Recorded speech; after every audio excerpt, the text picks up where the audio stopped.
নমস্কার, সবাইকে স্বাগত জানিয়ে শুরু করছি এখনকার অনুষ্ঠান অবশ্যই ডক্টর প্লাস। ডক্টর প্লাস একটাই কথা বলে, সুস্থতার কথা বলে এবং সুন্দর থাকার কথা বলে। তাই সুস্থ এবং সুন্দর জীবনের সাথী হয়ে সবসময় রয়েছে ডক্টর প্লাস। আজকে যে বিষয়টা নিয়ে আলোচনা করব, প্রত্যেকটা দিন আমাদের আলোচনা চলে, কখনো বা সুস্থতার কথা আমরা বলি, কখনো বা নিজেকে সুস্থ রাখার জন্য কনফিডেন্স লেভেলটা কিছুটা বাড়াবো বলে নিজেদের সৌন্দর্যের কথা বলি। আজকে অ্যান্টি এজিং নিয়ে কথা বলবো। অ্যান্টি এজিং এর আরো একটি পর্ব, বেশ অনেকগুলো অনুষ্ঠানের মাধ্যমে অ্যান্টি এজিং এই বিষয়টাকে নিয়ে আমরা আলোচনা করেছি, কিন্তু লাস্ট ডে আমাদের যে প্রোগ্রামটা গেল অ্যান্টি এজিং এর ওপরে, আমার মনে হয় যারা ওপরে দর্শক বন্ধু রয়েছেন অনেকে এই অনুষ্ঠানটা দেখেছেন এবং তাদের এজকে কি করে ধরে রাখবেন, এজটাকে কি করে মেনটেন করবেন, তার অনেক টিপস আপনারা পেয়েছেন। আজকেও থাকছি অ্যান্টি এজিং এ, কারণ এই বিষয়টা কিন্তু অনেক ভাস্ট, যেটা বললেও শেষ হয় না। আমরা প্রত্যেকটা মুহূর্তে ভাবি নিজেদের কি করে সুন্দর করে তুলবো, একটা ফ্লোলেস বিউটিফুল স্কিন এবং তার সাথে একটা গ্লসি হেয়ারের সাথে। তাই আমরা এই বিষয়ে আলোচনা করছি অ্যান্টি এজিং নিয়ে। যিনি রয়েছেন, যিনি এই বিষয়ে বিশদে বলতে পারেন, একজন ডার্মাটোলজিস্ট, একজন অ্যাস্থেটিশিয়ান।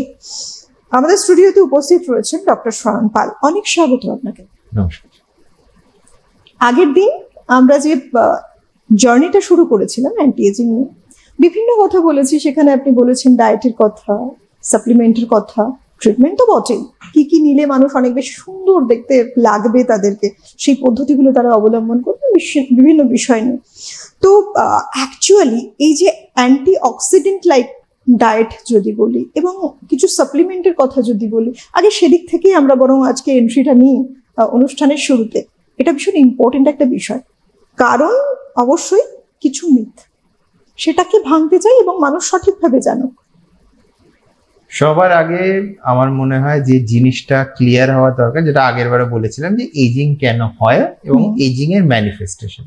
তো এর মধ্যে কিছু কিছু সাপ্লিমেন্ট আছে যেটা এজিং এর কারণটাকে অ্যাড্রেস করে, কিছু কিছু সাপ্লিমেন্ট আছে যেটা এজিং এর ম্যানিফেস্টেশন বা প্রকাশ, যেগুলো যেরকম পিগমেন্টেশন বলুন, স্কিনে ভাঁজ পড়া বলুন, অথবা আমাদের ফেস ঝুলে পড়া বলুন, সেই জিনিসগুলোকে অ্যাড্রেস করে।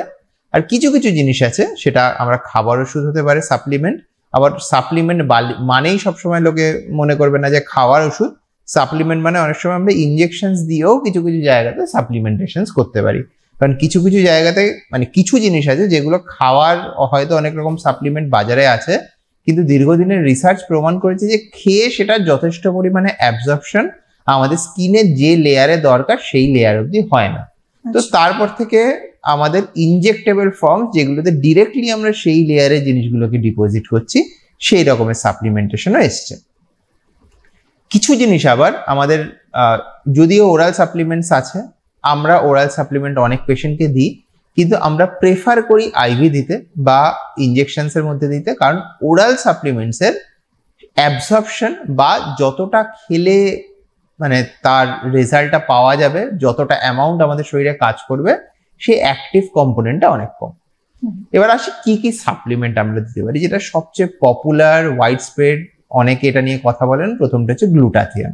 আচ্ছা, গ্লুটাথিয়ন এমন একটা অ্যান্টিঅক্সিডেন্ট যেটার যে কারণে এত চর্চিত, তার কারণ গ্লুটাথিয়নের একটা অ্যাডিশনাল এফেক্ট হচ্ছে সেটা কিছু কিছু ক্ষেত্রে পিগমেন্টেশনসকেও কম করে। তো এতে দুটো লাভ যেটা হচ্ছে, একটা হচ্ছে যে আমাদের অ্যান্টি এজিং এর যে অ্যান্টি অক্সিডেন্ট পার্টটা, সেটাকে ডেফিনেটলি এটা হ্যান্ডেল করছেন, তার সাথে যে পিগমেন্ট যেটা ম্যানিফেস্টেশন, সেটাকেও কিন্তু এটা হ্যান্ডেল করছে।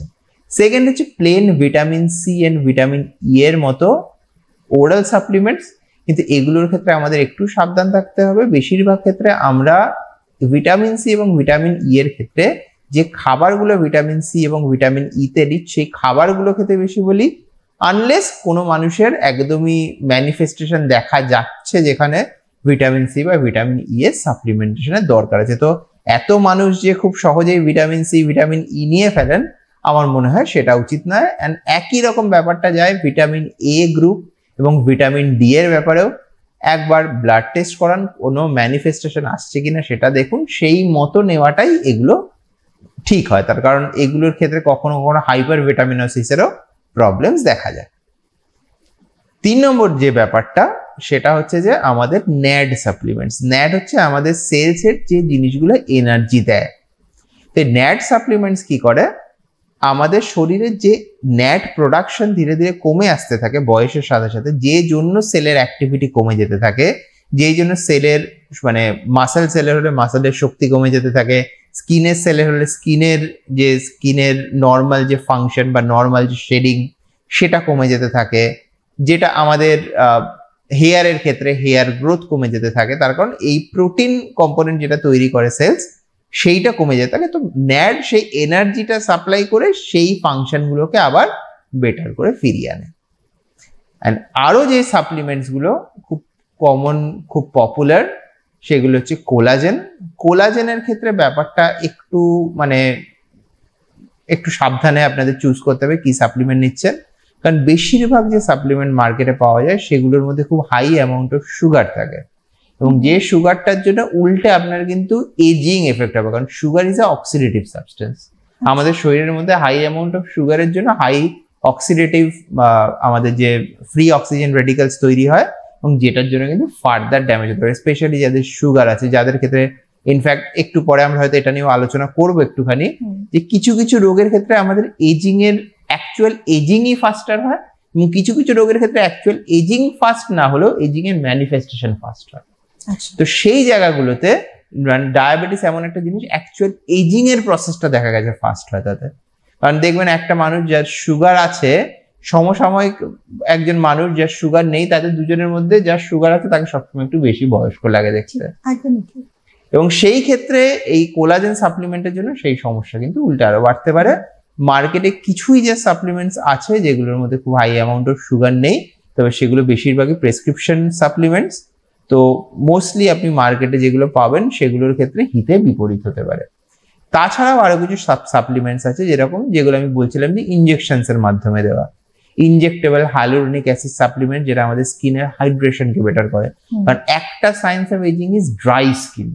আমরা দেখি স্কিন ড্রাই হয়ে যাচ্ছে, সেটা হাতের স্কিন হোক, ফেসের স্কিন হোক, স্পেশালি যেই জায়গাগুলোতে সেটা সবচেয়ে বেশি প্রমিনেন্ট হয় সেই জায়গাগুলোতে আমরা ইনজেক্টেবল হাইলুরোনিক অ্যাসিড সাপ্লিমেন্ট দিই। কারণ হাইলুরোনিক অ্যাসিড দেখা গেছে কোনো রকম ভাবেই ওরালি আমরা দিয়ে উঠতে পারি না, এবং ওরালি যেটুকু দিয়েও উঠতে পারি সেটারও খুবই একটা কম অংশ অ্যাবজর্পশন হয়, যাতে দেখা গেছে প্র্যাকটিক্যাল বেনিফিট খুবই মাইনার থাকে। যেখানে আমরা ইনজেক্ট যদি করতে পারি অলমোস্ট ইমিডিয়েট একটা ভালো রেজাল্ট আমরা দেখতে পাবো। অবশ্যই যে কোনো সাপ্লিমেন্টের মতো এগুলো মাঝে মাঝে নিয়ে যেতে হবে, কিন্তু প্রতিদিন অবশ্যই নয়। এগুলো হয়তো প্রতি 1 বছর 1.5 বছর একবার করে নিয়ে যেতে হয়, কিন্তু এগুলো ইমিডিয়েট একটা হাইড্রেশন, স্কিনের কিছুটা টান ভাব, তারপর হচ্ছে হাতের যে চামড়া ভাঁজ হয়ে যাওয়া, খসখসে ব্যাপার, সেগুলো কমাতে সাহায্য করে। তো এগুলোই মোটামুটি বলতে পারেন সাপ্লিমেন্টের বিভিন্ন রকম। এছাড়াও বিভিন্ন রকম সাপ্লিমেন্ট আছে। সাপ্লিমেন্টস এর ব্যাপারে আজকে বললে শুরু করলে শেষ হবে না, কিন্তু প্রত্যেকটা ক্ষেত্রে একজন ডক্টর গাইড যদি করে সেটা প্রপার ওয়েতে ঠিকঠাক ইউটিলাইজ হয় না। তাই জন্যই আমি বেশিরভাগ ক্ষেত্রে আমার অ্যান্টি এজিং যে রেজিম থাকে তার একটা পার্ট থাকে হচ্ছে ডায়েটিশিয়ান কনসালটেশন। আচ্ছা। কারণ ডায়েটিশিয়ান কিছু কিছু জিনিসের ব্যাপারে আরো অনেক ক্ষেত্রে যেটা হয়, ডায়েটের সামান্য কিছু মডিফিকেশনের মাধ্যমে এমন কিছু জিনিস কমিয়ে আনা সম্ভব হয় যেগুলো হাই ফ্রি রেডিক্যাল তৈরি করে শরীরে, এবং সেগুলোর মধ্যে এজিং এর প্রসেসটাকে একটা ব্রেক লাগানো সম্ভব হয়। এবং আমি সবসময় ইটস নট এ সিঙ্গেল ডিসিপ্লিনের কাজ। বেশিরভাগ ক্ষেত্রে যে কোনো এই ধরনের কমপ্লেক্স প্রবলেমগুলো মাল্টিপল ডিসিপ্লিনের যে ডাক্তাররা আছেন তারা যখন দেখেন, তাহলে আপনি সবচেয়ে ভালো রেজাল্ট সর্বতভাবে পাবেন। একদম আজকের সময় দাঁড়িয়ে ডায়েটটাকে কিন্তু অনেক গুরুত্বপূর্ণ একটা জায়গায় রাখা হয়েছে, সেটা ডিজিজের থেকে মুক্তির ক্ষেত্রে বলুন আর নিজেকে সুন্দর করে তোলার ক্ষেত্রে বলুন। কারণ নিউট্রিশনটা প্রত্যেকটা সেলের দরকার হয়, সেক্ষেত্রে একটা সুন্দর একটা স্কিন পেতে গেলে, সুন্দর হেয়ার পেতে গেলে সেক্ষেত্রে ডায়েটটা ভীষণ একটা ইম্পর্টেন্ট গুরুত্বপূর্ণ জায়গা অকুপাই করে আছে। মানুষ বুঝতে পারছেন না, মানুষ যেটা ভালো শুনছেন সেটা পরিমাণে ইউজ করছেন, এখান থেকেই কোথায় প্রবলেমটা শুরু হয়। একটা প্রশ্ন আমার খুব মাথায় ঘুরছে, এই যে আপনি একটু আগে সুগার নিয়ে কথা বলছিলেন, তো কিছু মানুষ তো আছে প্রচুর মিষ্টি খেতে ভালোবাসেন, তো যারা খুব মিষ্টি খেতে ভালোবাসেন তাদেরকে মিষ্টিটাকে বন্ধ করে দিতে হবে শুধু নিজের সৌন্দর্যতা পেতে? তাদের ক্ষেত্রে কি উপায় আছে? এমন কিছু আছে উপায়? দেখুন, প্রবলেমটা কি মানে সুইট টেস্টটা না, প্রবলেমটা হচ্ছে আমরা যখন একটা অ্যাডেড সুগার কোনো কিছুতে ইউজ করি, সেই সুগারটা আর্টিফিশিয়ালি এমন ভাবে তৈরি হয় যার মধ্যে থেকে ফাইবারটা পুরোপুরি বার করে নেওয়া হয়। সেটা শরীরের জন্য ক্ষতিকারক। যেমন আমরা বলি যে খেজুর এমন একটা জিনিস যেটা খুব মিষ্টি, কিন্তু খেজুর এমন একটা জিনিস আজকে সুগারের পেশেন্টও খেতে পারেন, অবশ্যই মডারেশনে। তাতে ব্লাড সুগারের স্পাইক অতটা দেখা যায় না, কারণ খেজুরের সঙ্গে হাই অ্যামাউন্ট অফ ফাইবার থাকে। এবং সিজনাল ফলমূল আমরা পুরোপুরি কখনো বারণ করি না। আম এমন একটা জিনিস যেটা অতিরিক্ত মিষ্টি হয়ে যায় এবং ফাইবার অতিরিক্ত কমে যায়, তো আমের ক্ষেত্রে একটা বারণ থাকে, কিন্তু তাও আমরা ডায়াবেটিস পেশেন্টকে যেমন মিষ্টি খেতে একদমই বারণ করে দিই, কোনো ডাক্তারবাবু আম খেতে একদম বারণ করবেন না, সপ্তাহে একবার দুবার খেতে পারেন অল্প করে হলেও। তার কারণ ন্যাচারাল যে কোনো জিনিস যার মধ্যে সুইটনেস থাকে তার মধ্যে একটা অ্যাডেড ফাইবার থাকে, যেটা সুইট মানে মিষ্টিটাকে স্লোলি অ্যাবসর্ব হতে দেয়। তো যখন আমরা ওই মিষ্টি যেটাকে বলছি বা যেখানে চিনি মেলানো হচ্ছে সেই মিষ্টিটা খাচ্ছি, সেই মিষ্টিটার মধ্যে কোনো ফাইবার নেই যেটা সেই অ্যাবসর্পশনটাকে স্লো করে। ফলে এত তাড়াতাড়ি সুগার শরীরে অ্যাবসর্ব হয়, সেটাকে মেটাবলিজম করতে গিয়ে যেটা তৈরি হয় সেটা হচ্ছে ফ্রি র্যাডিক্যালস। এই যে অক্সিজেন ফ্রি র্যাডিক্যালস যেগুলো তৈরি হয়, এইগুলো আমাদের এজিং এর জন্য এগেন অ্যান্টিঅক্সিডেন্ট, যে কারণে এজিংটাকে কম করায়, সেই কারণে ফ্রি র্যাডিক্যালস আমাদের এজিংটাকে অ্যাক্সেলারেট করে। আচ্ছা, আর একটা জিনিস ডক্টর যেটা বলছিলেন, যেটা নিয়ে অনেক বিতর্ক আছে, এই কারণে প্রশ্নটা মনে আসছে যে গ্লুটাথিয়ন ভীষণ ইম্পর্টেন্ট একটা জায়গা, যে ক্ষেত্রে অ্যাস্থেটিশিয়ান যারা রয়েছেন তারা ইউজ করছেন, কিন্তু ভেরি রিসেন্ট একটা ঘটনা, সেক্ষেত্রে কিন্তু শিরোনামে উঠে এসেছে গ্লুটাথিয়নের কথা, যেটা মানুষের কাছে একটা ভয়ের জায়গা তৈরি করেছে যে আদতে গ্লুটাথিয়নের উপকারিতা কতটা এফেক্টিভ হতে পারে এবং অ্যান্টি এজিং এর ক্ষেত্রে কতটা কাজে দেয়। যে ক্ষেত্রে একটা মানুষের একটা প্রাণঘাতক ঘটনা ঘটে, সেটা যাই হোক, অন্যান্য মানুষরা কিন্তু ভয় পাবেনি সেখানে। তেমনই একটা ঘটনা আমরা প্রত্যেকেই বোধহয় কম বেশি জেনে গেছি মিডিয়ার দৌলতে, যে এরকম একটা ঘটনা ঘটেছে এবং তার পেছনে তার সাথে জুড়ে আছে এই গ্লুটাথায়ন নামক নামটি, যে কারণে মানুষ আতঙ্কিত। এখন কি বলবেন তাদের জন্য? এক নম্বর, মেইন স্ট্রিম মিডিয়াতে অনেক সময় অনেক কিছু আসে যেগুলো যেগুলো যে সোর্স থেকে আসে, সেই সোর্সরা হয়তো সবসময় পুরো জিনিসটাকে পুরোভাবে ইনভেস্টিগেট করার আগেই কিছু কমেন্টস করে দেন। এবং গ্লুটাথিয়ন ডেফিনেটলি হয়তো তার শরীরে ইউজ হয়েছিল, কিন্তু তাছাড়াও আমার মনে হয় না যিনি বেশিরভাগ ক্ষেত্রে আমাদেরও কিছু কিছু পেশেন্টস আছেন যারা এই বিনোদনের দুনিয়া থেকে আছেন, তো তারা একমাত্রই একটা জিনিস নেন না, তারা ডাক্তারের কথা শুনে 3টে জিনিস নেন, কোনো একজন বাবাজির কথা শুনে আরো 4টে জিনিস নেন, টিভিতে কোনো কিছু দেখে আরো 2টো জিনিস নেন, তারা সবকিছুই একসাথে করেন। তো কোন জিনিসটার জন্য যে কি হয়েছে তার কারণ এর মধ্যে রেকর্ড একমাত্র আছে ডাক্তারের চিকিৎসাটার, আর কারোর কিন্তু কোনো রেকর্ডস নেই। ফলে কোন জিনিসটা থেকে যে কি হয়েছে এটা বলা খুব মুশকিল। তবে আমি আমার অভিজ্ঞতা থেকে বলতে পারি, এবং যেটার ব্যাপারে আমার মনে হয় বেশিরভাগ ডাক্তারাই সহমত হবেন, গ্লুটাথিয়ন একটি অত্যন্ত সেফ সাপ্লিমেন্ট, ওষুধ আমি একদমই বলবো না, ইটস অ্যান্টিঅক্সিডেন্ট। তো ইটস একটা খুবই সেফ, ইভেন আইভিতেও সেফ।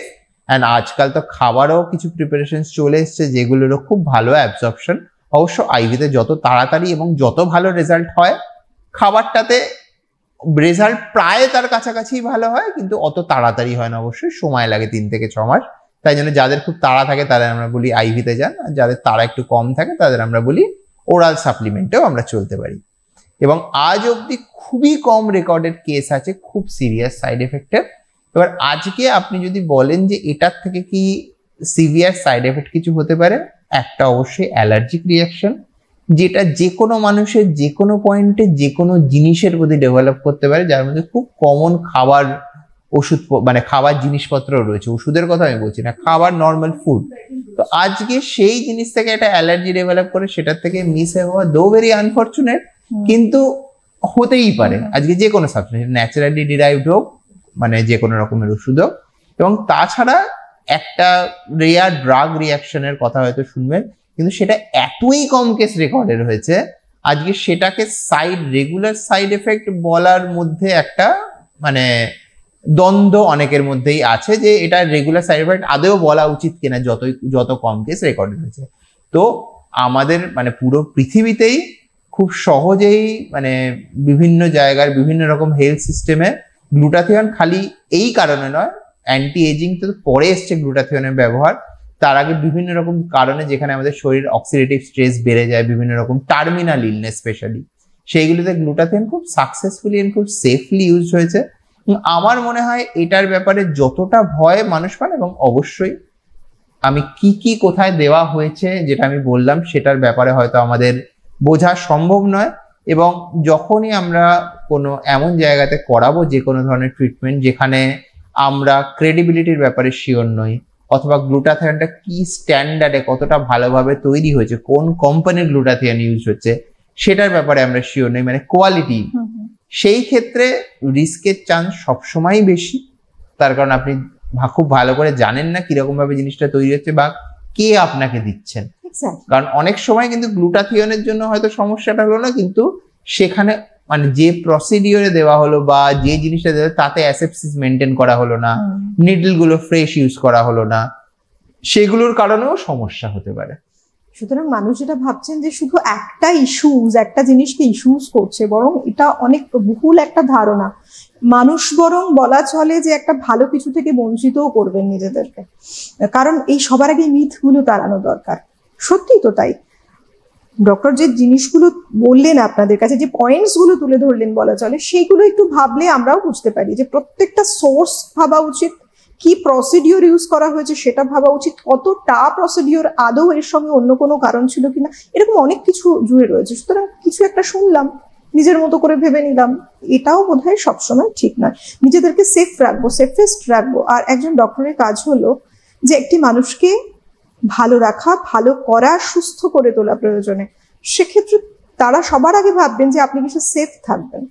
ভ্রান্ত ধারণাগুলো শুধু একটু সরাতে হবে। অনেক বেশ কিছু জিনিস রয়েছে যেটা আমরা বলছি ইনজেক্টেবল থেরাপি, যার মাধ্যমে অ্যান্টি এজিং প্রসেসটা ভীষণভাবে সাকসেসফুলি মানুষ এখন অ্যাপ্লাই করছেন নিজেদের উপর। সেটা কি কি আছে, ঠিক কি কি প্রসিডিওর গুলো ফলো করা হয় এখানে?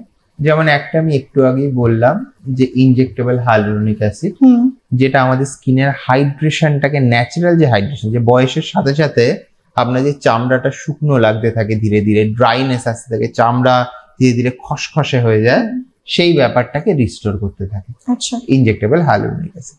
তাছাড়া একটা জিনিস আপনারা শুনে থাকবেন, ভ্যাম্পায়ার ফেসিয়াল, যেখানে আমাদের ব্লাড থেকে পিআরপি বার করে সেই পিআরপি ইনজেক্ট করা হয় উইথ মানে মাইক্রো নিডলের সাহায্যে, এবং অনেক ক্ষেত্রে সেটা ডার্মা রোলার্স বলে একটা জিনিস থাকে যেটা ডিরেক্টলি ইনজেক্ট করে না, বাট ইনডিরেক্ট ইনজেকশন আমরা বলি। এগুলোর মধ্যে আমরা কিছু গ্রোথ ফ্যাক্টর ডিরেক্টলি আমাদের সেলস এর মধ্যে পাঠিয়ে সেইগুলোকে রেজুভেনেট করার চেষ্টা করি। অ্যান্ড রিসেন্টলি এক্সোসোমাল থেরাপি এসছে, যেটাকে মনে করা হচ্ছে অ্যাকচুয়াল অ্যান্টি এজিং থেরাপি। তার কারণ এক্সোসোমস যেটা থাকে এগুলো হচ্ছে স্টেম সেল ডিরাইভড এক্সোসোমস, যেগুলো আমাদের যে স্টেম সেলস থাকে আমাদের স্কিনে বলুন, চুলে বলুন, তো সেইগুলোর অ্যাক্টিভিটিকে বাড়িয়ে সেইগুলোর সেলের যে নর্মাল প্রোডাকশন ক্যাপাসিটি সেগুলোকে ইমপ্রুভ করে, হাইড্রেশনকে ইমপ্রুভ করে, পিগমেন্টেশনকে ইমপ্রুভ করে, এবং স্কিন বা হেয়ারের থিকনেস বা ওভারঅল গ্রোথকে ইমপ্রুভ করে।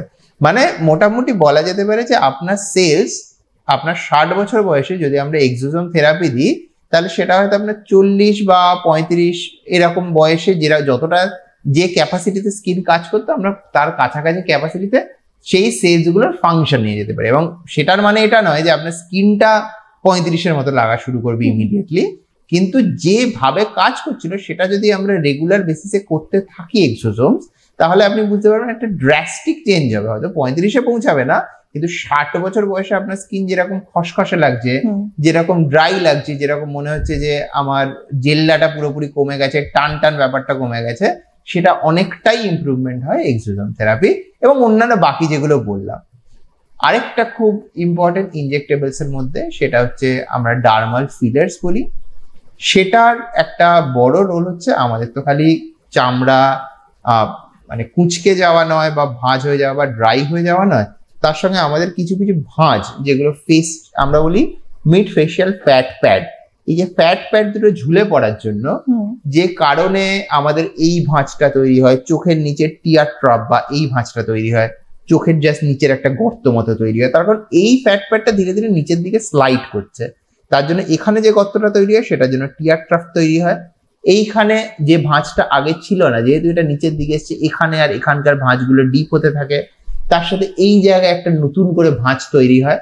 তো এই জিনিসগুলোকে কারেক্ট করার জন্য থ্রেড এবং ফিলার্স এর কম্বিনেশন লাগে। অনেক সময় খালি ফিলার্স, অনেক সময় কম্বিনেশন। খালি থ্রেড ইউজুয়ালি পুরোপুরি কারেক্ট করে না, এবং তাতে এই ম্যানিফেস্টেশন গুলো যখন আমরা একটুখানি টেনে একটুখানি রিভার্ট করাতে পারি বা এমন জায়গাতে নিয়ে যেতে পারি যেটা রিলেটিভলি কম এজে একটা মানুষের ছিল, তখন দেখা যায় যে টোটাল মানুষটাকে দেখতে অনেক কম এজেড লাগে।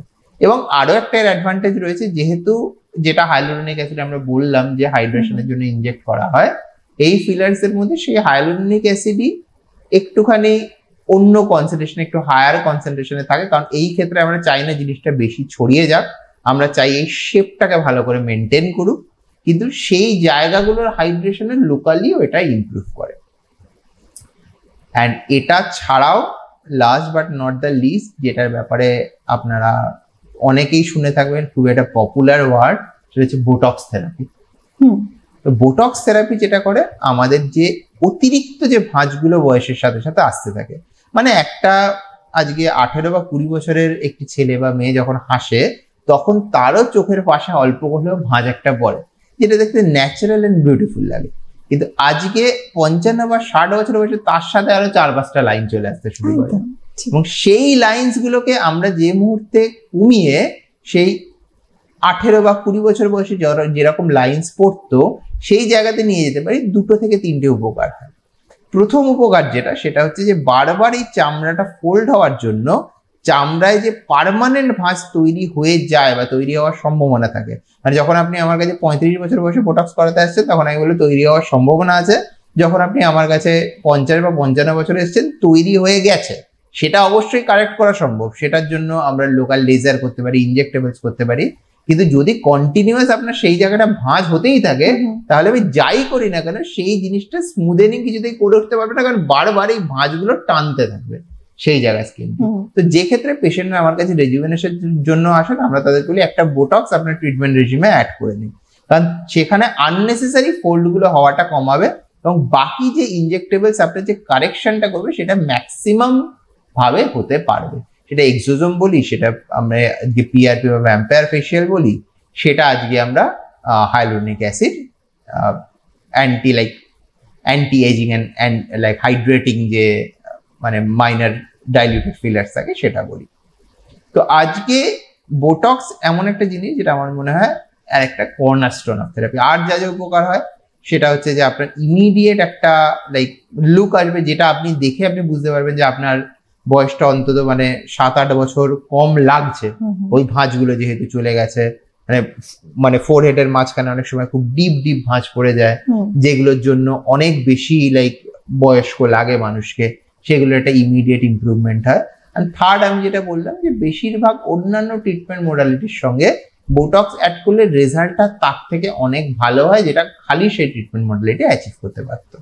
এটা খুব স্বাভাবিক, মানে একটা মানুষ রিঙ্কলস নিয়ে এত পরেশান হয়ে যাচ্ছে, সাধারণ একটু ভাঁজ আসতে শুরু করেছে এবং দীর্ঘদিন সেটা ফেলে রাখছে, আলটিমেটলি সেটা তো ডিপ থেকে ডিপ হচ্ছে। তো যেটা একটা স্বাভাবিক মানুষের সময়ের সাথে রিঙ্কলস আসা, সেটা দেখে আপনি এত চিন্তিত হচ্ছেন। কিন্তু যেহেতু ট্রিটমেন্ট ব্যবস্থা এতখানি উন্নত, এত কিছু ব্যবস্থা রয়েছে, তাহলে আর পিছিয়ে থাকা কেন? বরং নিজের ইচ্ছে মতো, নিজের চাহিদা মতো যদি একটা খুব সুন্দর লুকস পাওয়া যায়, খুব সুন্দর শেপ পাওয়া যায়, যেটার জন্য আমরা প্রত্যেকেই মানে কামনা করি যে এরকম আমাদের একটা সুন্দর লুকস থাকুক, প্রেজেন্টেবল থাকুক এবং বয়সটা বেশ কিছুটা কম দেখতে লাগুক, সেটাই আমরা যেটা চাইছি, সেই বিষয়গুলো তুলে ধরা হচ্ছে আপনাদের সামনে। ঠিকানা অবশ্যই রয়েছে, দেখুন হেল্পলাইন নাম্বার রয়েছে, ফোন নাম্বার রয়েছে, কোথায় কবে চেম্বার করছেন ডক্টর, সমস্ত হদিশ কিন্তু দিয়ে দেওয়া হবে আপনাকে। শুধু সঠিক সময় পৌঁছে যেতে হবে আপনাকে, যদি মনে করছেন সেরকম প্রেজেন্টেবল লুকসে নিজেকে দেখতে চান।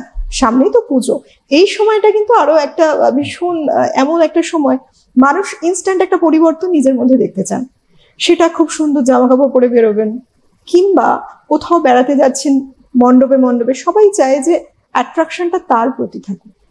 একটা সুন্দর লুকস এই সময় ভীষণ দরকার, সুন্দর ফিগারের সাথে সুন্দর লুকস।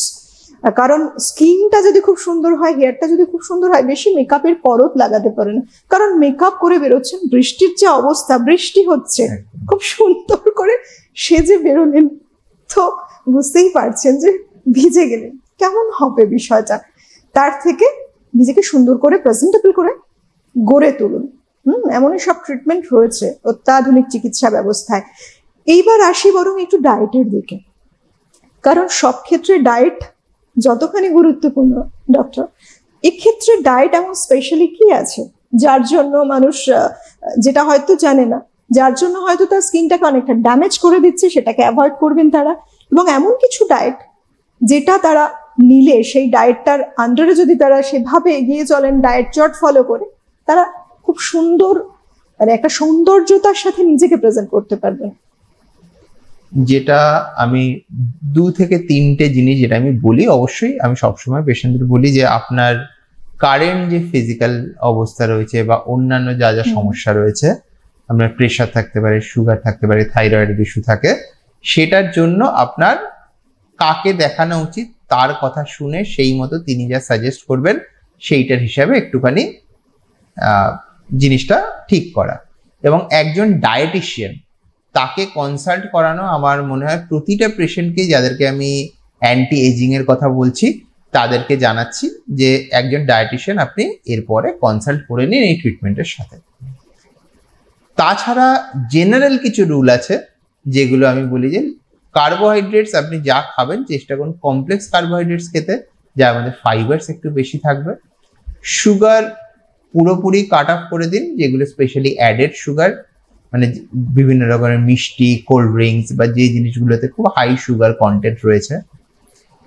আরেকটা যেটা মিল্ক অ্যান্ড মিল্ক প্রোডাক্টস যতটা সম্ভব কম কনজিউম করুন, কারণ বেশিরভাগ ক্ষেত্রে একটা বয়সের পরে স্পেশালি যাদের একটু অয়েলি স্কিনের সমস্যা রয়েছে বা পিম্পলস বা পিগমেন্টেশনস এর ইস্যু রয়েছে তাদের ক্ষেত্রে, বা ড্যান্ড্রাফের ইস্যু আছে তাদের ক্ষেত্রে এই ব্যাপারটা আরো বেশি ইম্পর্টেন্ট। যাদের স্কিন রিলেটিভলি ড্রাই তাদের ক্ষেত্রে প্রবলেমটা রিলেটিভলি কম, কিন্তু তাও অনেকের ক্ষেত্রে যাদের কম্বিনেশন স্কিন থাকে, যাদের পুরো শরীরটা ড্রাই হয়, তাদের ফেসের একটা টি-জোন হয়নি, তাদের ক্ষেত্রেও মিল্ক অ্যান্ড মিল্ক প্রোডাক্টস একটা প্রবলেম তৈরি করতে পারে। যে জিনিসগুলো একটু বেশি খাওয়া দরকার সেটা হচ্ছে ফল মূল এবং শাক সবজি, antioxidant and natural source of vitamin and minerals এর জন্য। এবং বিভিন্ন রকমের স্যালাড ফর্মে খেতে পারেন অনেক কিছু, কারণ তাতে মানে জিনিসগুলো কুকড হবে না, তো সেটা কম আপনার লুজ করবে আপনার যে মাইক্রোনিউট্রিয়েন্টস থাকে, ভিটামিনস গুলো, মিনারেলস গুলো। এবং তার সঙ্গে প্রচুর পরিমাণে জল খাওয়া, অন্তত 3.5 থেকে 4 লিটার জল প্রতিদিন। এইগুলো যদি মোটামুটি মেনটেন করতে পারেন উইথ রেগুলার এক্সারসাইজ, তাহলেই দেখবেন আপনার এজিং প্রসেসটা অনেক স্লো ডাউন করে যাবে। মানে আজকে একটা মানুষ, যেটা আগের দিনও আমরা আলোচনা করছিলাম, যে আমরা এরকম মানুষের যখন দেখি দুজনেরই বয়স 65 বা 70 বছর বয়স, একজন যিনি সারা জীবন ধরে বা অ্যাটলিস্ট 30 বছর বয়স অনওয়ার্ডস এক্সারসাইজ করে যাচ্ছেন রেগুলারলি, তার মধ্যে বয়সের ছাপ অনেকটাই কম আরেকজন 65 বা 70 বছর মানুষের থেকে, যিনি সারা জীবন এক্সারসাইজ করেননি বা ভালো করে ডায়েট মেনটেন করেন। সুতরাং দেখুন, সময় এগিয়েছে, সময়ের সাথে সাথে আমরা অনেক কিছু হয়তো লাইফে চেঞ্জ করেছি, আমরা নিজেদেরকে আরো চেঞ্জ করতে চাইছি। তেমনই যদি নিজেদেরকে ভালো রাখতে চান, উদ্দেশ্য আমরা অবশ্যই দেব, এর পরের দায়িত্বটা আপনাদের। আমরা প্রত্যেকেই তো নিজেদেরকে ভালো রাখতে চাই এবং সৌন্দর্য থাকুক আমাদের মধ্যে আমরা চাই। যদি স্কিনটা ড্রাই হয়ে যায় সেক্ষেত্রেও মানুষকে কিন্তু অনেক বেশি মনে হয় বয়স্ক। সেই ট্রিটমেন্টও রয়েছে কি করে আপনার স্কিনটাকে হাইড্রেট রাখবেন, তাতে আপনার স্কিনের বয়সটা অনেকটা কমে যাবে, এবং বাকি যা কিছু থেরাপি নিয়ে আলোচনা করা হলো সবটাই আপনাদের সামনে, সবটাই পসিবল। আজকে হাতে একেবারে সময় নেই, প্রত্যেকে সুন্দর রাখুন, নিজেদেরকে সুন্দরভাবে সাজিয়ে তুলুন। অনেক ধন্যবাদ ডক্টর আপনাকে, ধন্যবাদ আপনাদের সবাইকে, নমস্কার।